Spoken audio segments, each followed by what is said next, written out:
Hello student, आज हम हमको विदेशी सहायता के बारे में कुछ बताने की कोशिश कर रहे हैं। ये इंटरनेशनल ट्रेड एंड फाइनेंस का एक टॉपिक है। तो विदेशी सहायता जो है एक देश द्वारा दूसरे देश को दी जाने वाली मौद्रिक धनराशि या हस्तांतरण सेवाओं के रूप में, वस्तुओं के रूप में या टेक्निक के रूप में जो सहायता प्रदान की जाती है, एटलीस्ट हम उसको विदेशी सहायता कहते हैं। इन रिसेंट टाइम जो डेवलपिंग कंट्रीज़ की जो कंडीशंस है वो काफ़ी बैकवर्ड है। वर्तमान समय में जो हमारे अर्धविकसित और विकासशील देश हैं उनकी अर्थव्यवस्थाएं काफ़ी पिछड़ी हुई है और उनके देश की जो गवर्नमेंट है वो अपनी कंट्री की पॉपुलेशंस के लिए, डेवलपमेंट के लिए डिफरेंट टाइप्स के कंस्ट्रक्शंस करवाना चाहती है, इंफ्रास्ट्रक्चर फैसिलिटी प्रोवाइड करवाना चाहती है और डिफरेंट टाइप्स की फैसिलिटी उन कंट्रीज़ की पॉपुलेशंस को प्रोवाइड करवाना चाहती है।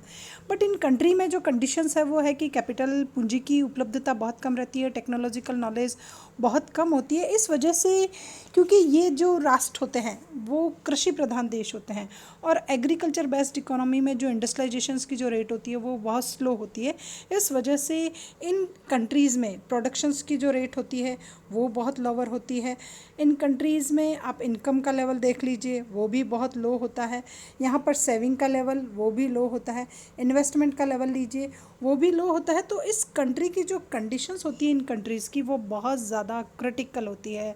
तो ये जो कंट्रीज़ होते हैं अपनी रिक्वायरमेंट को फुलफ़िल करने के लिए जो है वो फॉरेन एड रिसीव करते हैं या एक्सेप्ट करते हैं या उसके लिए जो है वो एप्लीकेशंस देते हैं, प्रार्थना करते हैं कि किसी दूसरी कंट्रीज़ के थ्रू इन्हें कुछ ऐड मिल जाए जिससे ये इकोनॉमिक एक्टिविटी को सक्सेसफुली रनिंग कर सके। तो विदेशी सहायता का जो सामान्य रूप से अर्थ लिया जाता है वो ये लिया जाता है कि ये सहायता जो है, विदेशी सहायता कभी कभी सैनिक उद्देश्यों के लिए भी दी जाती है कि डिफेंस के पर्पस से भी जो है ये सहायता जो है एक सरकार द्वारा दूसरी सरकार को विभिन्न सरकारी संस्थाओं के माध्यम से, अंतर्राष्ट्रीय संस्थाओं के माध्यम से या किसी और के माध्यम से प्रत्यक्ष या अप्रत्यक्ष रूप में जो है एक देश द्वारा दूसरे देश को उपलब्ध कराई जाती है। अब सामान्य रूप से हम समझते हैं कि सहायता का जो मतलब होता है वो होता है फ्री में उपलब्ध होना। मतलब हमारे दिमाग में एक बात है कि ये हमें फ्री ऑफ कॉस्ट मिली है, बट सहायता फ्री ऑफ कॉस्ट नहीं होती है। हमें इसके लिए कुछ न कुछ जो है वो पे करना ही पड़ता है। ये मार्केट की कंडीशंस पर नहीं होती, उससे कंसेशनल कंडीशंस पर होती है। पर उसके बावजूद भी विदेशी सहायता ऑलमोस्ट जो है वो ऋणों के रूप में दी जाती है और इन ऋणों का भुगतान हमें एक सर्टेन टाइम के बाद किया जाना चाहिए। कहीं कहीं कुछ राशि अनुदान के रूप में हो सकती है, अनुदान को चुकाया नहीं जाता लेकिन वो एक कंट्री पर एहसान होता है। तो इस प्रकार से विदेशी सहायता जो है वो एक देश द्वारा दूसरे देश को उपलब्ध कराई गई वह धनराशि है जो सामान्य बाजार की परिस्थितियों के अनुरूप न होकर के रियायती दरों पर होता है। ये जो सहायता दी जाती है वो रियायती दरों पर होती है, ये बाज़ार की दरों पर यह सहायता नहीं दी जाती। It means low rate of interest जो है वो इसमें, बहुत रेट ऑफ इंटरेस्ट जो है वो बहुत ज़्यादा लो फॉरेन एड के अंतर्गत दी जाती हैं। तो अब आता है कि what are the main characteristics of foreign aid, विदेशी सहायता की क्या है। तो सबसे पहले ये पूंजी प्राप्त करने की एक नीति है कि इसके थ्रू एक देश दूसरे देश से कैपिटल प्राप्त कर सकता है, पूंजी प्राप्त कर सकता है। उसके बाद ये अंतर्राष्ट्रीय स्तर पर दी जाने वाली राशि है कि ये इंटरनेशनल लेवल पर प्रोवाइड की जाती है। एक कंट्री, एक स्टेट एक ही स्टेट को दे तो वो फॉरेन एड नहीं होगी। एक कंट्री जब दूसरी कंट्री को देता है तो वो अंतर्राष्ट्रीय सहायता कहलाती है। ऑलमोस्ट ये बहुत लॉन्ग टर्म के लिए होती है, दीर्घकाल के लिए ये जो है एड अवेलेबल कराई जाती है। ये जो है मुद्रा के रूप में हो सकती है, वस्तु के रूप में हो सकती है, सेवा के रूप में हो सकती है, टेक्निक के रूप में हो सकती है, किसी भी इसकी फॉर्म जो है वो चेंज हो सकती है फॉरेन एड की। फॉरेन एड जो है वो एक राजनीतिक उद्देश्य से भी प्रेरित हो सकती है। इट में भी पॉसिबल कि कोई पॉलिटिकल रीज़न हो किसी कंट्री के द्वारा फॉरेन एड देने का और फॉरेन एड लेने का, तो ये राजनीतिक उद्देश्यों से भी प्रेरित हो सकती है। ये एक विशेष अनुबंध के तहत दी जाती है, एक कॉन्ट्रैक्ट होता है, उस कॉन्ट्रैक्ट में लिखी हुई कंडीशंस के अकॉर्डिंग जो है ये हमारे को दी जाती है। इससे अंतर्राष्ट्रीय संबंधों में सुधार होता है। इंटरनेशनल लेवल पर जो रिलेशनशिप होती है एटलीस्ट वो थोड़ी सी स्ट्रॉन्ग हो जाती है, उसमें जो है थोड़ा सा इम्प्रूवमेंट होता है। ये ऋण या तकनीक के रूप में भी प्राप्त किया जा सकता है उपहार जो है, गिफ्ट जो दिए जाते हैं उसको इसमें शामिल, दान और उपहार को फॉरेन एड में इंक्लूड नहीं किया जाता है। तो कभी भी अगर किसी ने कोई डोनेशन दिया हो या गिफ्ट दिया हो तो वो फॉरेन एड पे नहीं होगी। इसकी जो शर्तें होती हैं वो बहुत ज़्यादा आसान शर्तें होती हैं, बहुत कंसेशनल्स होती हैं, विदेशी सरकारों या अंतर्राष्ट्रीय संस्थाओं द्वारा दी जा सकती है और एक अनुबंध होना इसमें आवश्यक होती है। तो these are the basic characteristics, ये विदेशी सहायता की जो है वो प्रमुख विशेषताएं होती है कि रियल में विदेशी सहायता की क्या क्या करेक्टरिस्टिक्स होती है। अब आता है विदेशी सहायता के प्रकार। तो यहाँ पर एक फर्स्ट टाइप है ऋण का रूप होता है, दूसरा होता है अनुदान का रूप। कि विदेशी सहायता जो है या तो ऋण के रूप में हो सकती है जिसको हमें विथ इंटरेस्ट जो है वो देना पड़ता है, और अनुदान मीन्स एक सब्सिडी की फॉर्म पर हो सकती है। वैसे विदेशी सहायता के जो टाइप्स है वो अलग अलग टाइप्स के होते हैं। फर्स्ट ऑफ ऑल इसका लिया जाता है भुगतान के आधार पर, कि अगर आपको उसका भुगतान करना है तो भुगतान के आधार पर विदेशी सहायता जो है वो दो प्रकार की होती है। पहली विदेशी सहायता होती है आपको भुगतान करना है तो या तो ये ऋण हो सकता है या फिर यह अनुदान हो सकता है। तो ऋण को आपको चुकाना पड़ेगा जबकि अनुदान को चुकाने की इतनी कोई आवश्यकता नहीं होती है। अनुदान कब दिया जाता है? जब कोई प्राकृतिक आपदा आ जाती है, भूकंप, अकाल, बाढ़, महामारी, सूखा, तो ऐसी दशा में हमारे को अनुदान मिलता है। जबकि जो ऋण दिया जाता है वो एक देश की सरकार और दूसरे देश की सरकार एक निश्चित अवधि के लिए देती है और इसको हमें विथ इंटरेस्ट लौटाना पड़ता है। तो this is the first type of foreign add. ये जो है वो विदेशी सहायता का एक पहला प्रकार होता है जो एक देश की सरकार द्वारा दूसरे देश की सरकार को प्राय या तो ऋणों के रूप में या फिर किसी और फॉर्म के रूप में दिया जाता है। सेकंड टाइप जो इसका होता है वो होता है उसकी प्रकृति के आधार पर, कि नेचर के आधार पर विदेशी सहायता कितने प्रकार की होती है। तो प्रकृति के आधार पर फिर दो प्रकार की विदेशी सहायता होती है। पहली विदेशी सहायता होती है वित्तीय संसाधनों के रूप में और दूसरी विदेशी सहायता होती है तकनीक के रूप में, कि अगर हमें फाइनेंशियल रिसोर्सेज मिले तो हम मानेंगे कि ये वित्तीय विदेशी सहायता है। इसमें मौद्रिक संसाधनों का जो है एक देश द्वारा दूसरे देश को कुछ माल क्रय करने के लिए कुछ ऋण प्रदान किया जाता है। ये अल्पकालीन, मध्यकालीन या दीर्घकालीन हो सकता है। दूसरी होती है तकनीकी प्रधान सहायता, यह टेक्निकल असिस्टेंस। तो ये जो होता है डेवलप्ड कंट्री जो होता है वो अंडर डेवलपिंग कंट्रीज़ को डेवलपमेंट की प्रोसेस को इंक्रीज़ करने के लिए टेक्निक की फॉर्म में दे सकता है। इसमें आधुनिकतम जो नई तकनीक होती है एटलीस्ट वो दी जाती है। तो this is the second type. ये दूसरा प्रकार होता है प्रकृति के आधार पर, पहला वित्तीय हो सकती है या तकनीकी हो सकती है। देन थर्ड टाइप होती है वो होती है शर्तों के आधार पर, कि on the basis of condition. शर्तों के आधार पर जो है वो विदेशी सहायता फिर दो प्रकार की होती है। पहली होती है प्रतिबंधित सहायता और दूसरी होती है स्वतंत्र सहायता। तो जब हम प्रतिबंधित सहायता के नाम से जानते हैं तो प्रतिबंधित सहायता में जो है कुछ शर्तें होती हैं, उन शर्तों का पालन करना ज़रूरी होता है। अगर हम उन शर्तों का पालन नहीं करेंगे तो दूसरा देश हमारे ऊपर केस कर सकता है। अब आती है स्वतंत्र। तो स्वतंत्र में किसी प्रकार की कोई शर्तें नहीं होती हैं, उनका हम अपने हिसाब से जो है वो यूटिलाइजेशन कर सकते हैं। उसमें कोई कंडीशन फिक्स नहीं होती है कि आपको कैसे करना है, क्या करना है, कब करना है। तो स्वतंत्र विदेशी सहायता जो है वो उसका आप किसी भी उस उस राशि का प्रयोग आप किसी भी कार्य में कर सकते हैं। नेक्स्ट आता है कि उसका नेक्स्ट आता है कि किसके अनुसार जो है संस्थाओं के अनुसार सहायता। तो संस्थाओं के अनुसार जो है सहायता फिर दो तीन प्रकार की होती है। पहला आता है सरकार ने सहायता दी है तो सरकारी सहायता हो जाएगा। दूसरा आता है निजी संस्थाओं ने दी है तो निजी सहायता आ जाता है। तीसरा होता है अंतर्राष्ट्रीय संस्थाओं ने दी है तो अंतर्राष्ट्रीय सहायता आ जाता है। तो सरकारी सहायता का मतलब होता है जब एक देश की सरकार दूसरे देश की सरकार को सहायता प्रदान करती है तो सरकारी सहायता। निजी सहायता का मतलब होता है एक पर्टिकुलर किसी प्राइवेट सेक्टर के पर्सन ने या प्राइवेट सेक्टर के इंस्टीट्यूशंस ने लोन दिया हो। और अंतर्राष्ट्रीय आता है जिसमें हम IMF या वर्ल्ड बैंक को लेते हो, इनके द्वारा जब सहायता प्रदान की जाती हो। तो इस प्रकार विदेशी सहायता के जो प्रकार होते हैं वो अलग अलग प्रकार के जो है वो विदेशी सहायता के प्रकार होते हैं। अब आता है विदेशी सहायता का महत्व, कि रियल में इसकी इम्पोर्टेंस क्या है और इससे क्या होता है। तो सबसे पहला होता है निर्धनता के कुचक्र को तोड़ना, कि जो डेवलपिंग कंट्रीज़ में जो होते हैं, डेवलपिंग कंट्रीज़ की जो कंडीशंस होती है वो बहुत क्रिटिकल होती है। वहाँ BPL का जो लेवल होता है, बिलो पुअर्टी लाइन का लेवल, ये बहुत हाई होता है। एटलीस्ट उस कंट्री की 30 to 40% पॉपुलेशन जो होती है वो बिलो पुअर्टी लाइन अपनी लाइफ को सर्वाइव करती है। तो फॉरेन एड की एक इम्पोर्टेंस ये है कि ये डेवलपिंग कंट्री में जो एक निर्धनता का कुचक्र चल रहा हो, कम आय, कम रोज़गार, कम आय, कम लिविंग स्टैंडर्ड, तो ये उस चक्र को तोड़ने का काम करती है और लोगों की इनकम और एम्प्लॉयमेंट अपॉर्चुनिटी को जनरेट करती है। तो पहली इंपॉर्टेंस होगी निर्धनता के कुचक्र को तोड़ना। दूसरी होती है आर्थिक विकास व बचत के स्तर को बढ़ाना, कि इसका जो सेकंड ऑब्जेक्टिव होता है वो ये होता है कि ये जो अंडर डेवलपिंग कंट्रीज़ और डेवलपिंग कंट्रीज़ होती है उसमें ग्रोथ रेट को बहुत ज़्यादा हाई लेवल पर इंक्रीज़ कर देता है। जब उस कंट्री को इस स्टाइल की फॉरेन एड मिलती है तो वो उस फॉरेन एड का बेटर यूटिलाइजेशन करता है और इंडस्ट्रीज़ का सेटअप करता है, प्रोडक्टिविटी को इम्प्रूव करता है।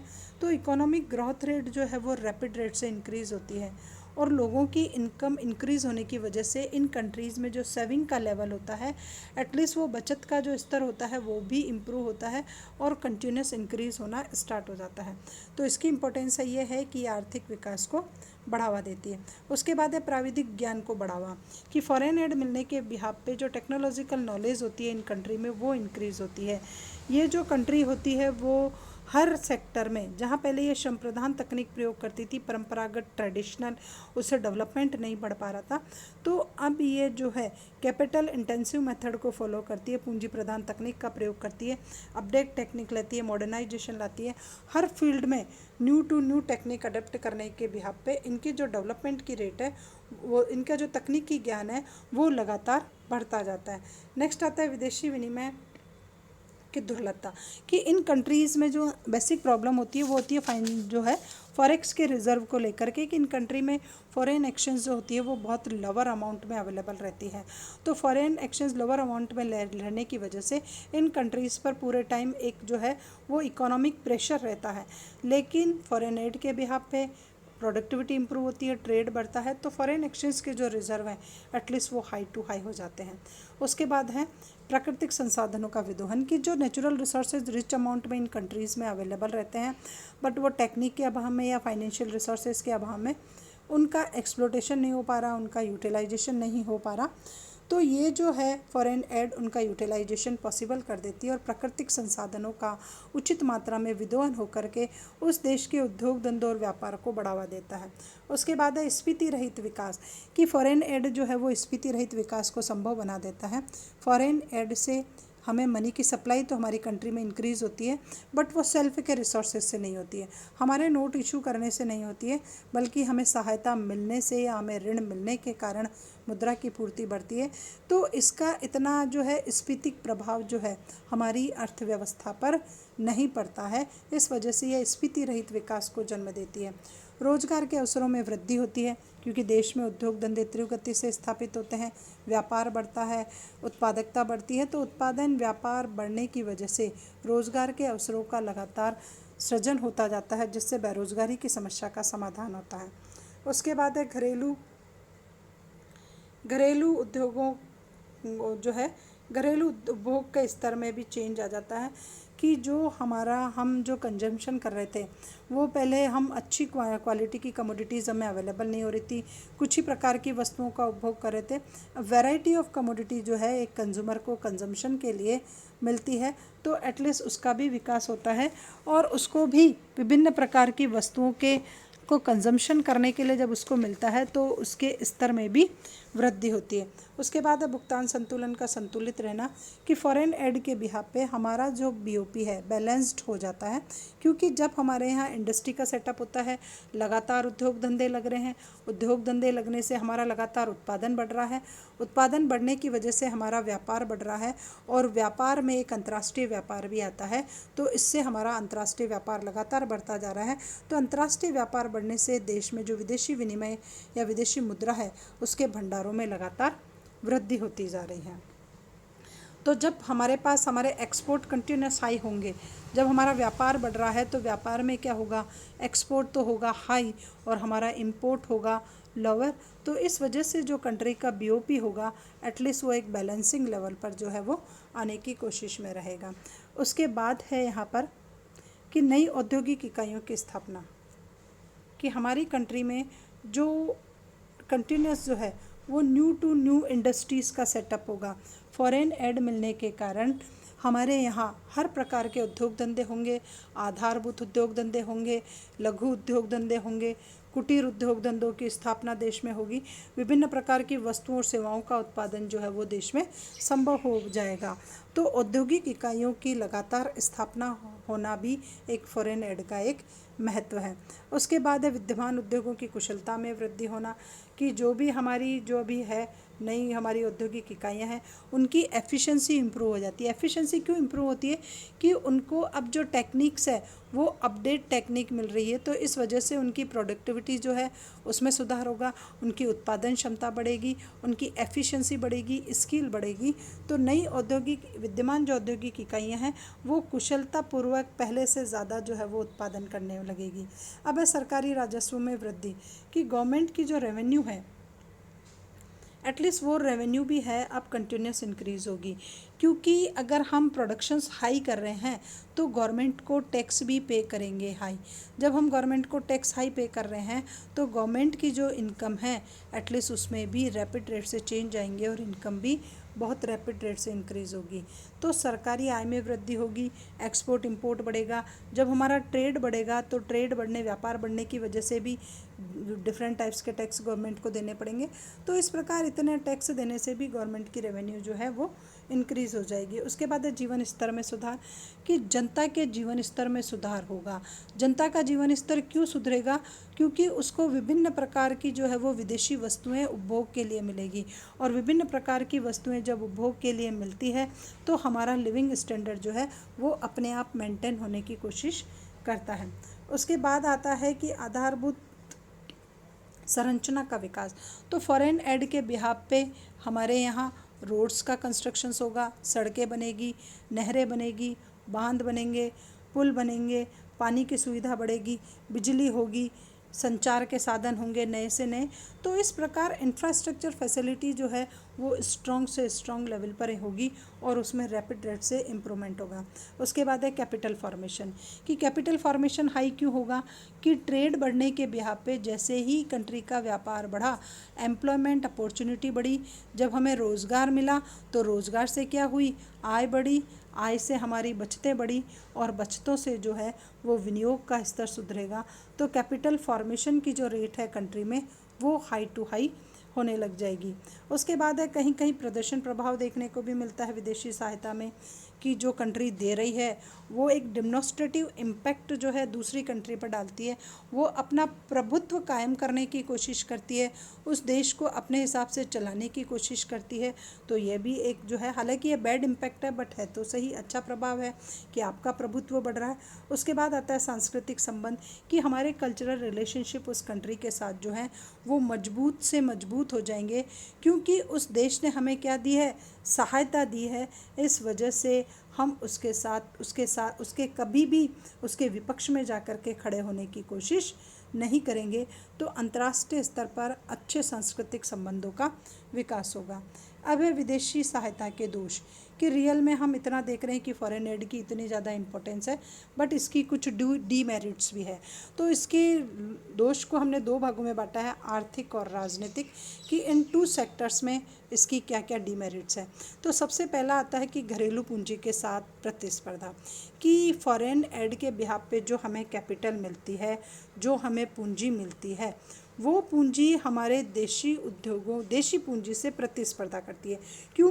क्योंकि बहुत लोअर रेट ऑफ इंटरेस्ट पर होती है, बहुत कम ब्याज दर पर उपलब्ध होती है, जबकि देश में जो पूंजी होती है, देश की पूंजी, उसकी ब्याज दर थोड़ी सी क्या होती है? ज़्यादा होती है।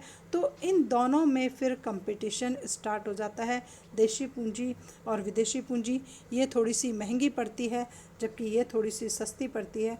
अतः हर व्यक्ति जो है वो फॉरेन एड लेने की कोशिश करके इंडस्ट्री का सेटअप करता है। उसके बाद है असंतुलित विकास, एक इम्बैलेंस ग्रोथ होती है कंट्री की, क्योंकि फॉरेन एड हमेशा उसी सेक्टर के लिए दी जाएगी जो ऑलरेडी वेल डेवलप्ड या विकसित हो, उस उद्योग के लिए दी जाएगी, उसी प्रकार के व्यापार के लिए ये सहायता दी जाएगी जो खुद विकसित हो। तो इससे क्या होगा, विकसित और विकसित होगा, और जो बेचारा पिछड़ा हुआ है उसको क्या मिलेगी, किसी प्रकार की कोई सहायता नहीं मिलेगी उस उद्योग को, तो वो और ज़्यादा पिछड़ा चला जाएगा। तो इस हिसाब से हमारी अर्थव्यवस्था में एक इम्बैलेंस्ड डेवलपमेंट होगा, आर्थिक शोषण। कभी कभी विदेशी सहायता जो है वो इकोनॉमिक एक्सप्लोटेशन को इंक्रीज़ करती है, क्योंकि जिस देश ने हमें फॉरेन एड दी है वो कहीं न कहीं हमारे रिसोर्सेज का यूटिलाइजेशन अपने फ़ायदे के लिए करेगा ही करेगा। तो इससे हमारे देश का जो है वो संसाधनों का शोषण होगा। उसके बाद है ऋण भार में वृद्धि, कि फॉरेन एड मैंने आपको बताया मैक्सिमम जो होती है वो लोन के फॉर्म में होती है। अगर हम इसको कंटिन्यूस +2+ करे ही गए तो इसकी बर्डन जो है वो हमारे ऊपर इंक्रीज़ हो जाएगी, और एक टाइम ऐसा आएगा कि हमें इसका इंटरेस्ट पे करना भी मुश्किल हो जाएगा, हम ब्याज भी नहीं चुका पाएंगे। तो ये हमारी ऋण भार में वृद्धि कर रही है। उसके बाद है मुद्रा का अवमूल्यन, कि कभी कभी कोशिश ये आता है कि हमें हमारी करेंसी को डिवेल्युएट करना पड़ता है, क्योंकि हम कंटिन्यूस विदेशी सहायता लिए जा रहे हैं, कोई सुधार नहीं हो रहा है।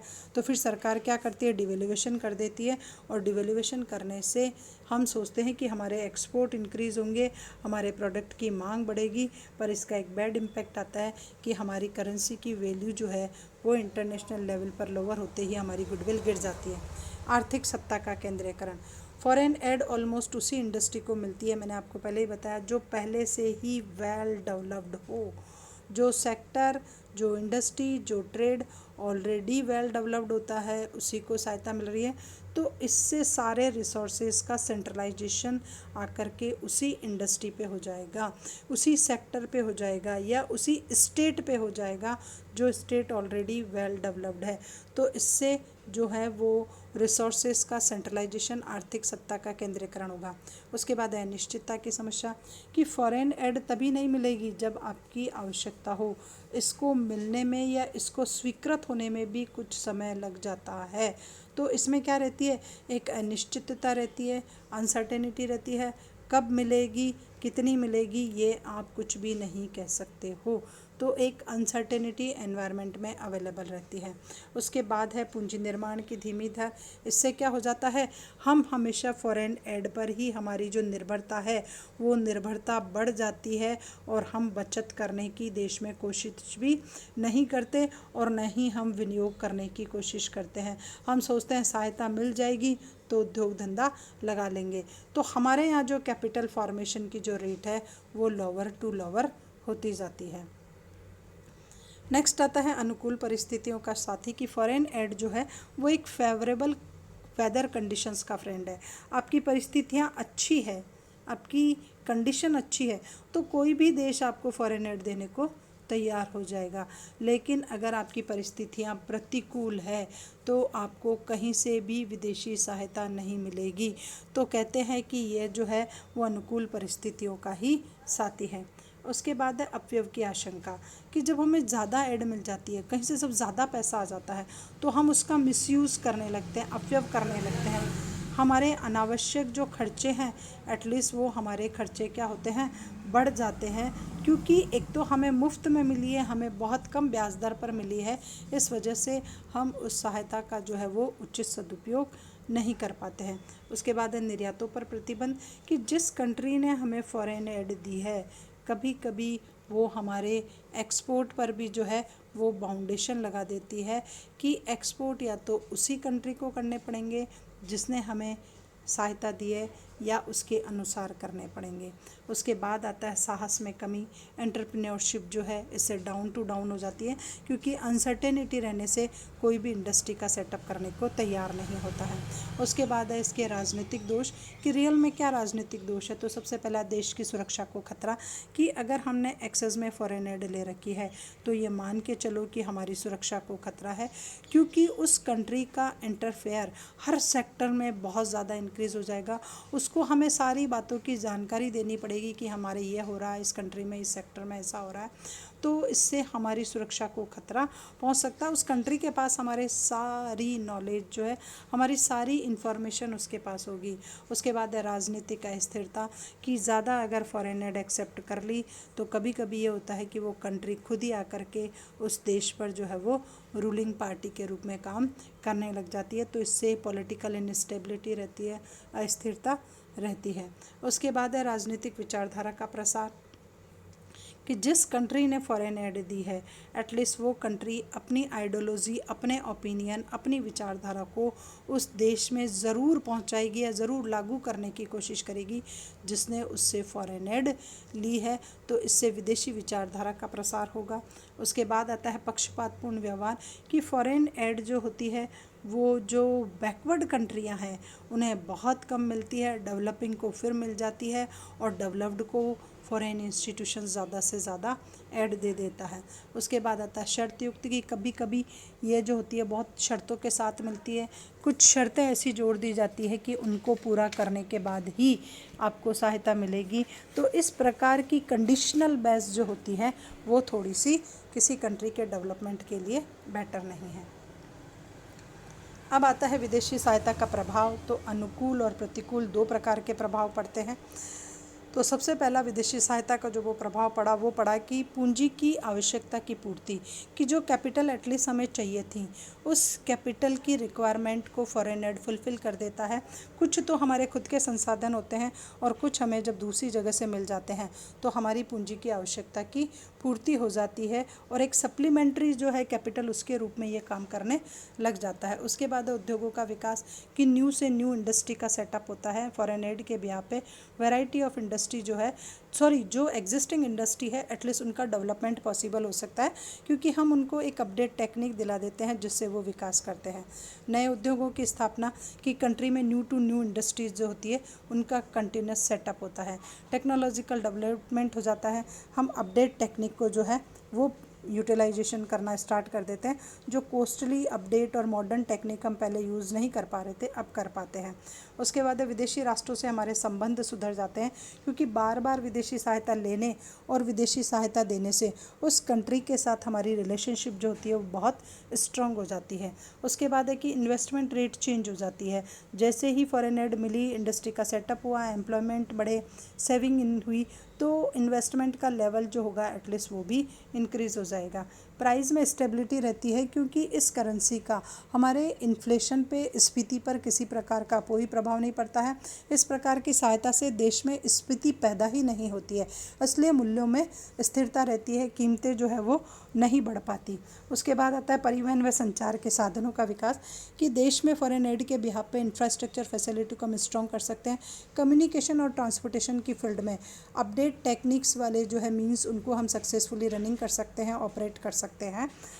नेक्स्ट आता है विदेशी विनिमय की समस्या का समाधान, की जो फॉरेन एक्स की हमारे कमी रहती थी, जो रिजर्व की हमेशा कमी रहती थी, कभी डॉलर नहीं है, कभी गोल्ड नहीं है, कभी स्टर्लिंग, कभी येन और मार्का, इनकी कमी जो हमें लगती थी वो फॉरेन एड के बिहाफ पे अब थोड़ी सी कमी जो है कम हो जाएगी, क्योंकि ऑलमोस्ट हम उस कंट्री से रिक्वेस्ट करेंगे कि अगर वो फॉरेन एड दे रही है तो उसी करेंसी में हमें फॉरेन एड दे दे, ताकि हमारे यहाँ जो फॉरेन रिजर्व की जो प्रॉब्लम है उसमें थोड़ा सा सुधार आ जाएगा। हमारा बीओपी इंप्रूव हो जाता है, क्योंकि इंडस्ट्री के सेटअप से एक्सपोर्ट इंक्रीज़ होता है, और एक्सपोर्ट के इंक्रीज़ होने से कंट्री का जो balance of payment continuous deficit या नेगेटिव जा रहा था उसमें सुधार हो जाता है। आधारभूत सुविधाएं जो है देश में वो बढ़ती है, सड़क, पानी, बिजली, यातायात सभी सुविधाएं मिलती है। सामाजिक सेवाओं में वृद्धि होती है, हेल्थ को लेकर के सुधार होता है, एजुकेशन को लेकर के अलग अलग प्रकार की शैक्षणिक संस्थाएं होती है, अस्पताल खुलते हैं, रिसर्च सेंटर्स जो है सेटअप होते हैं, वृद्धावस्था से जो है वो खुलते हैं, और अनेक प्रकार के जो है सामाजिक सुविधाओं का विस्तार हो जाता है। उसके बाद राजनीतिक सहयोग बढ़ता है, क्योंकि जिस देश ने हमें सहायता दी है वो भी हमारे साथ एक अच्छी पॉलिटिकल रिलेशनशिप मेंटेन करने की कोशिश करता है। रोज़गार के अवसर बढ़ जाएंगे, क्योंकि उद्योग धंधे और व्यापार लगातार तीव्र गति से बढ़ते हैं। गरीबी कम होगा, क्योंकि लोगों को रोज़गार मिलेगा और उनके आय के स्तर बढ़ेंगे, इस वजह से देश में गरीबी कम से कम होगी। जितने भी रिसोर्सेज हमारी कंट्री में अवेलेबल है उनका फॉरेन एड के बिहाफ पे ऑप्टिमम यूटिलाइजेशन जो है वो पॉसिबल हो जाएगा। जो भी रिसोर्सेज, चाहे वो ह्यूमन हो, फाइनेंशियल हो या कैपिटल रिसोर्सेज हो, उनका इकोनॉमिक ग्रोथ रेट जो है कंट्री की वो बहुत रैपिड रेट से इंक्रीज़ होगी, क्योंकि जब हमारा ट्रेड बढ़ेगा, प्रोडक्शन बढ़ेगा, एग्रीकल्चर डेवलपमेंट होगा, तो इन सभी का सेक्टर का डेवलपमेंट होने की वजह से ग्रोथ रेट हाई होगी और गवर्नमेंट को डिफरेंट टाइप्स की जो रेवेन्यू वो मिलेगी, टैक्स के बिहाफ पे, पेनल्टीज़ के बिहाफ पे, सर्विसेज के पे के बिहाफ पर, या जो भी गवर्नमेंट सर्विसेज को यूज़ करेगा तो वो गवर्नमेंट को कुछ ना कुछ पे करेगा। अब इसके अनफेवरेबल इम्पैक्ट ये होते हैं कि एक तो जो ऋण भार है वो हमारा वो बढ़ जाएगा, क्योंकि अगर हम लगातार सहायता लेते ही गए, उसको चुकाने की कोशिश ही नहीं करेंगे, तो इसकी एक बर्डन जो है वो हमारे पास कंटिन्यूस इंक्रीज़ हो जाएगी। कैपिटल फॉर्मेशन की रेट है वो लोअर होगी, क्योंकि हर समय दूसरे देश पर सहायता पे निर्भर रहेंगे तो हम खुद बचतें नहीं करेंगे और विनियोग नहीं रहेगा।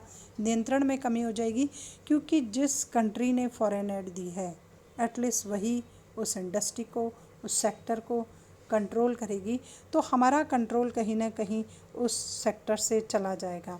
उसके बाद पक्षपातपूर्ण होती है विदेशी सहायता। डेवलप्ड कंट्री को ज़्यादा मिलती है, अंडर डेवलपिंग और बैकवर्ड कंट्री को इंटरनेशनल इंस्टीट्यूशंस कम से कम सहायता देते हैं। उसके बाद है आर्थिक सत्ता का केंद्रीकरण होता है, सारा पैसा एक ही जगह आकर के इकट्ठा हो जाता है। राजनीतिक दबाव रहता है, पॉलिटिकल प्रेशर रहता है। जिस कंट्री ने हमें सहायता दी वो सारी पॉलिसी को उसके अकॉर्डिंग चेंज करने की डालती है, और अनसर्टेनिटी रहती है कब मिलेगी कब नहीं मिलेगी। मुद्रा प्रसार एक हद तक होता है, क्योंकि जब ज़्यादा उद्योग धंधे होंगे, ज़्यादा रोज़गार होगा, ज़्यादा आय का स्तर बढ़ेगा, तो कहीं ना कहीं मुद्रा की सप्लाई या मुद्रा की पूर्ति जो है वो फिर बढ़ेगी, और उसके बाद देते समय तो नहीं होगा लेकिन आफ्टर सम टाइम इन्फ्लेशन ज़रूर हो जाएगा। आर्थिक नीतियों में वो सरकारें हस्तक्षेप करेगी, सारी पॉलिसी को खुद के अनुरूप ढालने की कोशिश करने के लिए कहेगी, ऐसे प्रोविज़न और ऐसे अमेंडमेंट करवाएगी जो वो देश चाहता है जिसने हमें विदेशी सहायता दी है। कहीं ना कहीं हानिकारक वस्तुओं का आयात भी बढ़ जाएगा, क्योंकि पहले संसाधन नहीं थे तो हम जो है हानिकारक वस्तुओं का आयात नहीं कर पाते थे, लेकिन अब सहायता मिल गई तो हम उसका जो है वो अच्छे से प्रयोग नहीं करेंगे और ऐसी वस्तुओं का आयात करेंगे जो हमारे लिए लाभदायक नहीं है। नेक्स्ट आता है विदेशी सहायता की आधुनिक प्रवृत्तियाँ, कि what are the recent trends of foreign aid, की क्या है इसकी। तो सबसे पहला वर्ल्ड वाइड है, विश्वव्यापी है। आज हर देश दूसरे देश को सहायता दे रहा है। डेवलप्ड डेवलपिंग को दे रहा है, डेवलपिंग जो है वो बैकवर्ड को दे रही है। तो हर देश कहीं ना कहीं अपने से नीचे स्तर के देश को विदेशी सहायता किसी न किसी रूप में दे ही रहा है, चाहे वस्तु, चाहे सेवा, चाहे मुद्रा, चाहे तकनीक, किसी न किसी रूप में दे रहा है। ऋण भार हर देश के बढ़ रहे हैं, चाहे वो डेवलप्ड हो चाहे डेवलपिंग हो, क्योंकि हम कंटिन्यूस जहाँ से सहायता मिल रही है हम वहीं से लेने की कोशिश करते हैं और उसका प्रयोग हमारी आर्थिक गतिविधियों को चलाने में लगा देते हैं। तो जो ऋण भार है वो हर देश का जो है वो लगातार बढ़ता जा रहा है। उसके बाद है विकासशील देशों में परस्पर सहायता जो है वो बढ़ी है, क्योंकि अब जो डेवलपिंग देश हैं वो ये सोच रहे हैं कि हम हमारी डिपेंडेंस को डेवलप्ड कंट्री पर कम करें और आपस में एक दूसरे को ही सहायता देने की कोशिश करें।